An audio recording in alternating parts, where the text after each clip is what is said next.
10 σημάδια που μπορεί να αποκαλύψουν ότι μια παντρεμένη γυναίκα έχει συναισθήματα για εσάς, παρά τις προσπάθειές της να τα κρύψει. Πρώτα απ' όλα, είναι απαραίτητο να διευκρινιστεί ένα βασικό σημείο. Αυτή η συζήτηση δεν προορίζεται για να ενθαρρύνει την απιστία, ούτε για να δικαιολογήσει σχέσεις εκτός γάμου για να καλέσει κάποιον να αναμειχθεί στη ζωή άλλων. Ο στόχος εδώ είναι η κατανόηση, η ψυχολογική ανάλυση και η προειδοποίηση για να αποφευθεί η ολίσθηση σε ηθικά και κοινωνικά περίπλοκες καταστάσεις, που συχνά ξεκινούν με ασαφείς προθέσεις και καταλήγουν σε μεγάλες απώλειες για όλους. Αυτό που θα συζητήσουμε εδώ είναι η συμπεριφορική και ψυχολογική ανάγνωση για να σας βοηθήσει να καταλάβετε τι συμβαίνει μπροστά σας με συνειδητότητα, όχι για να το εκμεταλλευτείτε. Στις κοινωνίες μας, μια παντρεμένη γυναίκα γνωρίζει καλά ότι κάθε συναισθηματική έλξη εκτός γάμου θεωρείται σοβαρό λάθος με ψυχολογικές και κοινωνικές συνέπειες. Γι' αυτό, όταν νιώθει συναισθήματα για κάποιον άντρα, δεν τα εκφράζει απευθείας αλλά προσπαθεί να τα αρνηθεί, να τα καταπιέσει, να τα καλύψει με συμπεριφορές που φαίνονται αθώες, ενώ το σώμα και τα συναισθήματα της συχνά αποκαλύπτουν αυτά που οι λέξεις προσπαθούν να κρύψουν.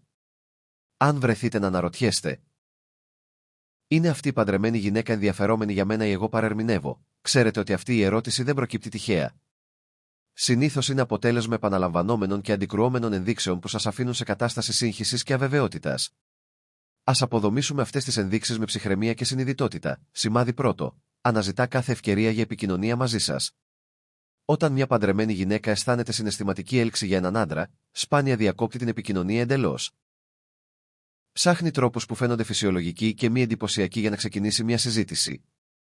Μπορεί να ξεκινήσει σύντομες συνομιλίες, να κάνει ασήμαντες ερωτήσεις ή να στείλει μηνύματα που φαινομενικά σχετίζονται με τη δουλειά ή μια καθημερινή συνθήκη, αλλά στην πραγματικότητα προσπαθεί να διατηρήσει ένα συνεχή κόκκινο νήμα επικοινωνίας. Μπορεί να παρατηρήσετε ότι δημιουργεί μικρές δικαιολογίες για να επικοινωνήσει μαζί σας, να ρωτά για πράγματα που θα μπορούσε να μάθει εύκολα ή να σχολιάζει ασήμαντα θέματα. Κάθε ευκαιρία για αλληλεπίδραση γίνεται πολύτιμη για εκείνη. Σημάδι δεύτερο. Σαφές ενδιαφέρον για την εμφάνισή της όταν είναι κοντά σας. Μια παντρεμένη γυναίκα που ζει μια πολύ άσχολη ζωή, με πολλές υποχρεώσεις, δεν έχει πάντα την ενέργεια να φροντίζει συνεχώς την εμφάνισή της. Αν όμως παρατηρήσετε ότι αλλάζει τον τρόπο που ντύνεται, το άρωμά της, τα μαλλιά ή την προσωπική της καθαριότητα όταν βρίσκεται κοντά σας, αυτό δεν είναι τυχαίο. Αυτή η επιπλέον προσπάθεια συχνά μεταφέρει ένα έμεσο μήνυμα. Θέλω να φαίνομαι όμορφη στα μάτια σου. Σημάδι τρίτο. Σύντομη και προσεκτική παρακολούθηση σας στα social media. Αν αρχίσετε να παρατηρείτε συνεχή αλληλεπίδραση με τις αναρτήσεις σας, γρήγορα like, σχόλια ή παρακολούθηση λεπτομεριών της καθημερινότητάς σας, αυτό είναι ένα σημαντικό σημάδι. Η ψηφιακή παρακολούθηση σήμερα δεν είναι ποτέ εντελώς αθώα όταν γίνεται τακτικά και επαναλαμβανόμενα. Είναι ένας ασφαλής τρόπος να παραμείνει κοντά σας χωρίς άμεση αντιπαράθεση. Σημάδι τέταρτο. Συνεχή ζήτηση βοήθειας. Μία από τις πιο συχνές μεθόδους για να δημιουργήσει συνεχή αλληλεπίδραση είναι να ζητά βοήθεια, ακόμη και σε απλά θέματα. Μπορεί να ζητά τη γνώμη σας σε τεχνικά ή καθημερινά ζητήματα, όχι επειδή αδυνατεί, αλλά για να έχει χώρο να μιλήσει μαζί σας. Αυτά τα αιτήματα δημιουργούν ένα πρόσχημα για εγκύτητα χωρίς να νιώθει ενοχές ή ότι παραβιάζει όρια. Σημάδι πέμπτο. Παραπονιέται για το γάμο της. Όταν μια παντρεμένη γυναίκα αρχίζει να μιλά για προβλήματα στο γάμο της με κάποιον άλλο άντρα, αυτό είναι ευαίσθητο και επικίνδυνο σημάδι. Μπορεί να παραπονιέται για παραμέληση, έλλειψη προσοχής ή συναισθηματική ψυχρότητα. Αυτά τα παράπονα δεν είναι απλώς έκφραση ανακούφισης, αλλά δείχνουν ένα εσωτερικό κενό που ψάχνει κάποιον να το καταλάβει. Σε αυτό το σημείο χρειάζεται μεγάλη προσοχή, καθώς αυτός ο τύπος συναισθηματικής εγκύτητας μπορεί γρήγορα να οδηγήσει σε επώδυνη εξάρτηση. Σημάδι έκτο. Ανεπίσημη ζήλια.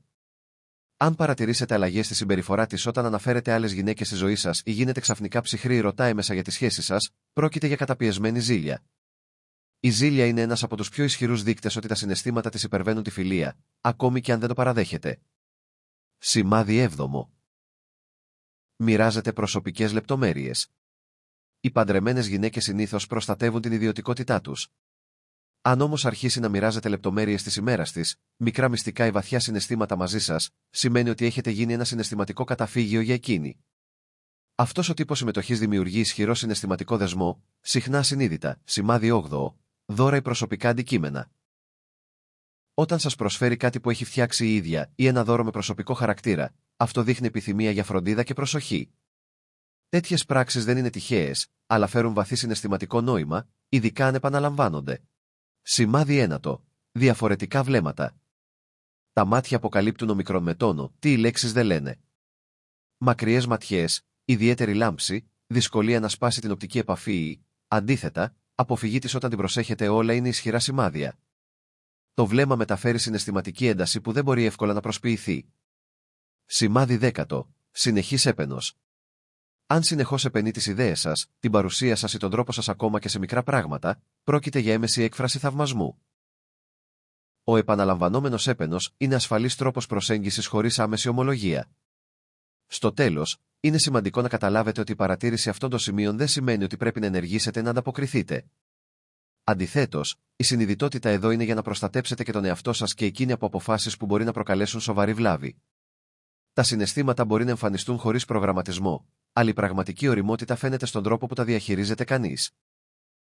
Ο σεβασμός, ο αυτοέλεγχος και τα σαφή όρια είναι αυτά που διαχωρίζουν τον συνειδητό άνθρωπο από κάποιον που παρασύρεται από μια περαστική συναισθηματική στιγμή. Η κατανόηση δεν σημαίνει εκμετάλλευση και η γνώση δεν είναι πρόσκληση για δοκιμή, αλλά ευκαιρία να πάρετε μια ηθική απόφαση που προστατεύει όλους.